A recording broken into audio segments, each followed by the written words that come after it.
Estamos aqui no centro de São Paulo para o Papo de Boqueiro número 13 com Tony Ciambra. Tudo bom, Ciambra? Tudo bem. Ciambra, fala um pouco como que você chegou na Boca Paulista. Então, a história é meio longa, né? Porque eu, na verdade, trabalhava na TV Tupi.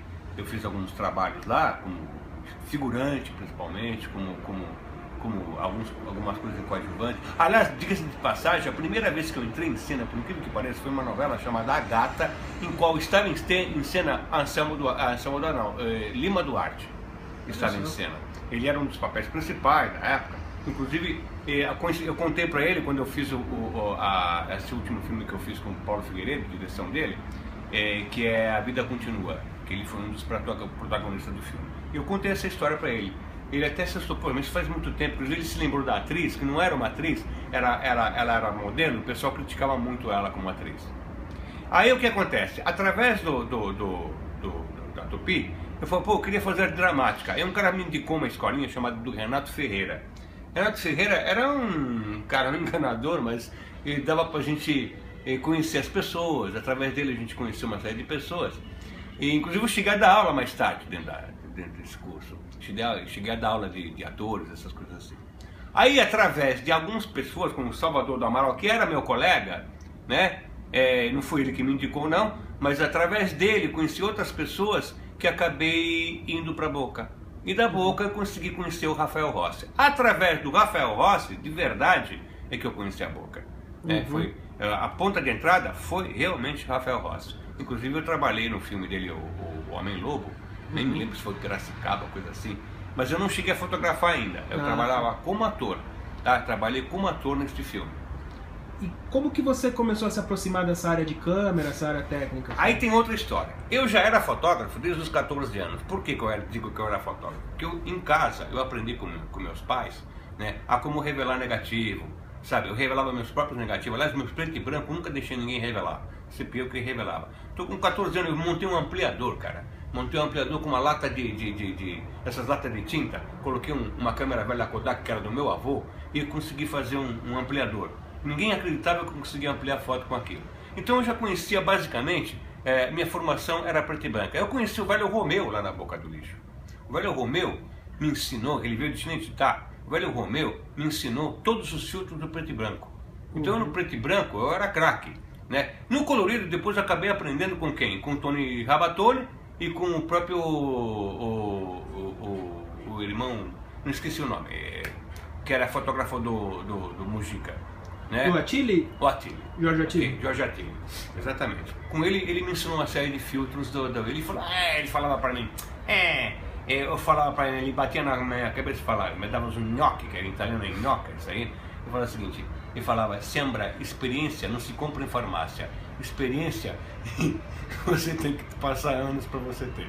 Então, experiência não se compra em farmácia. Então ele falou assim, quer que eu fale uma coisa para você, ser sincera, que ele falava? Sim. Falei, colorido é muito mais fácil que preto e branco.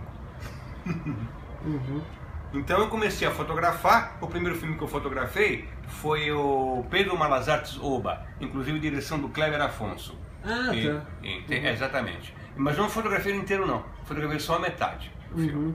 Okay? Então a partir daí eu comecei a fotografar algumas coisas, alguns documentários, algumas coisinhas assim, né? E 16mm, trabalhei pouco com 16mm. Aliás, eu fiz algumas coisinhas, depois bem lembrado. Eu fazia algumas reportagens para Tupi com a Pilar Bolex, sabe? Te davam 3 minutos de filme só para você filmar alguma coisinha e levar lá. Inclusive naquela época nem se fazia cópia, eles revelavam o negativo e passavam o negativo na tela e trocavam os polos. Às vezes até demorava, o cara entrava em cena em preto e branco ainda. E como que era trabalhar com o Rafael? Então o começo foi com ele, né? Meu começo foi com o Rafael, e o Rafael trabalha com o Rafael quase impossível. Porque ele não deixa você mexer na câmera, ele não deixa você fazer nada, ele quer fazer tudo sozinho, como algumas outras pessoas para me conhecer na Boca, né? Depois, na verdade na época da fome, eu não passei fome, mas na época vamos chamar assim, na época da fome ele sempre me chamava. Depois que ele ganhou dinheiro, ele não me chamou mais. Mas aí conheci o Bajon, né? O Bajon é que eu fiz muitos filmes com o Bajon, devo ter feito com o Bajon acho que 10 filmes com o Bajon. Os primeiros 10 filmes do Bajon fui eu que fiz, eu que fotografei. Aliás, o primeiro filme do Bajon, que ele praticamente aprendeu a fazer comigo, porque ele não sabia nem falar câmera-ação, essa é a grande realidade. E ele fez algumas coisas boas, né? O Bajon fez alguns filmes bons. Por exemplo, um filme que chamava-se Cidade do Vício, a priori, acabou sendo chamada Noite das Depravadas, porque os exibidores não queriam colocar esse título, imagina. O filme é bom, o filme é bonzinho, ele conta uma história muito interessante. E os filmes dele eram o primeiro é policial, né? Já foi você que fotografou, eu né? que fotografei, o Estripador de Mulheres com Everton de Castro. E tem muita gente, tinha Abraham Fark na época, tinha a Mayara de Castro, a mulher dele, né? Do protagonista, né? Tinha Carlos Copa, que inclusive tinha um nomezinho bom na época da Tupi, entendeu? Tinha Renato Master, sabe? Então tinha uns atores, não vou lembrar de todo mundo, mas tinha uns atores bons. Mas como que era trabalhar com o Bajon, ele no set, ele com você como fotógrafo?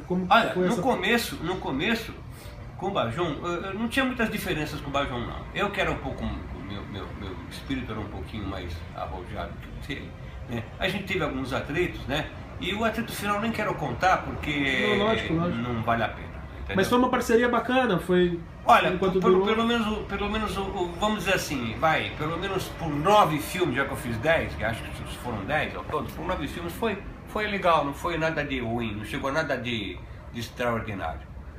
E dos seus filmes como fotógrafo, quais que você mais gostou, dos longas que você trabalhou, quais você mais gostou de ter trabalhado? Olha, o que eu mais gostei de trabalhar, por incrível que pareça, foi do Adalto Cardoso. Que eu acho um roteiro muito bom, embora o cara fala, você já foi filmado várias vezes, um serial killer que vai atrás de loira. Serial killer, a gente tem um monte de filme de serial killer.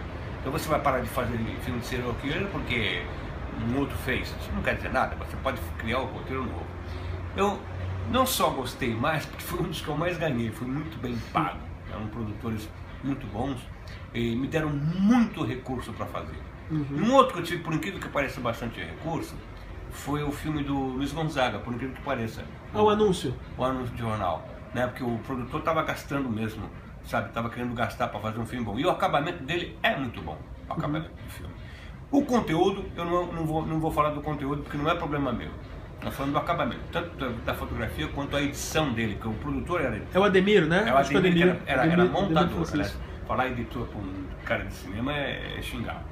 Eles não gostam. Mas o Luiz, você se deu bem com ele no set? Como não, normal, nenhum atrito com o Luiz. Nunca tive nenhum atrito com ele, nem pessoal. Okay. E como que surgiu a oportunidade de você dirigir o Atleta Sexual? Então, o Atleta Sexual era um sonho meu, né? Porque eu queria tirar um sarro justamente do que estava se fazendo no cinema. A minha ideia é tirar o sarro das pornochanchadas. E eu encontrei 3 ou 4 pessoas que puseram dinheiro, entendeu? E acabamos fazendo o filme.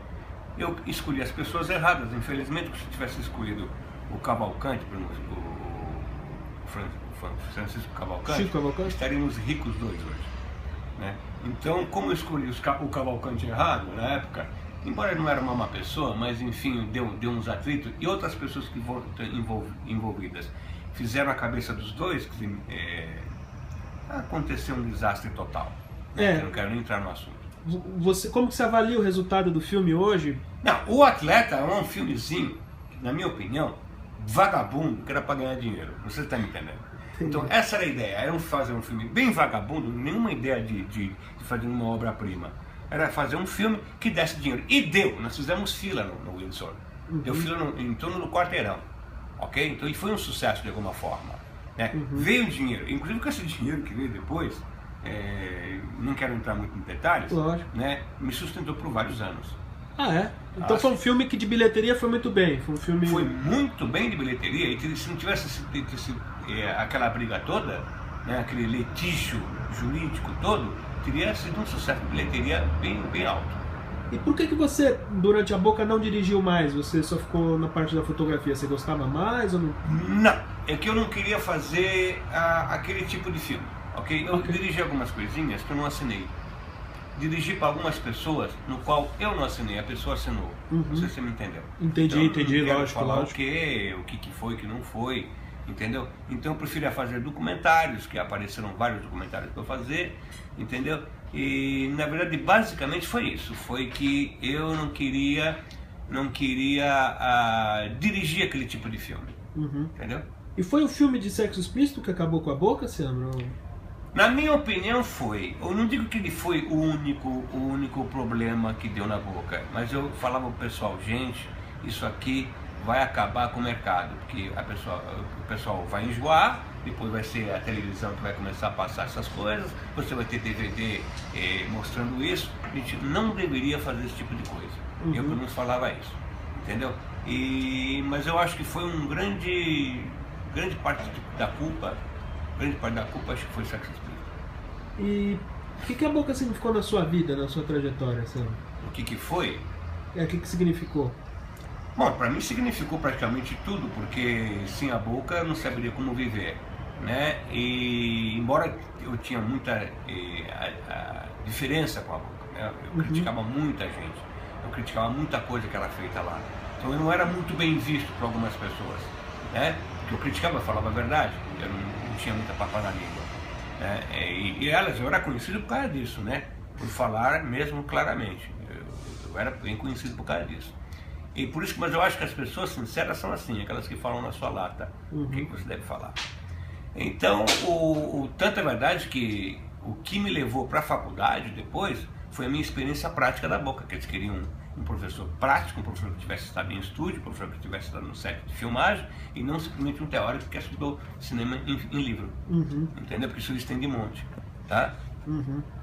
E muita gente chama a boca de boca do lixo. Esse rótulo te incomoda, alguma coisa? Olha, na época me incomodava. Hoje não, porque virou cult, né? Tudo vira cult. Hoje não me incomoda. Beleza. Seambra, era isso, viu? Te agradeço. Ok, então espero que você tenha sucesso.